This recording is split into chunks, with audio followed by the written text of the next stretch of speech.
வேடிக்கையிலே வேடிக்கை என்னன்னா, இவர் சொல்றாரு, அஜித் குமாரோட மரணத்துக்கு நாங்க நீதியை பெற்றுத் தருவோம்.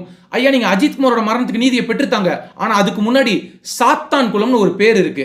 அந்த பேர் உங்க வாயிலிருந்து வருமா? சாத்தான் குளத்தோட லாக்அப் டெத்தை பத்தி உங்களுக்கு என்ன? அதுல உங்க நிலைப்பாடு என்ன?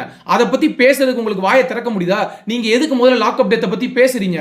அப்படி ஒரு விஷயம் நடந்தப்ப எனக்கு என்னன்னு அந்த விஷயத்தை கண்டுகொள்ள கூட நீங்க செய்யல.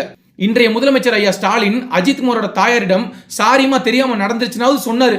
அவர் அதை பொய்யா சொன்னாரோ, வேடிக்கையா சொன்னாரோ, இல்ல நடிப்புக்காக சொன்னாரோ அதெல்லாம் தெரியாது. ஆனா சொன்னார்ல.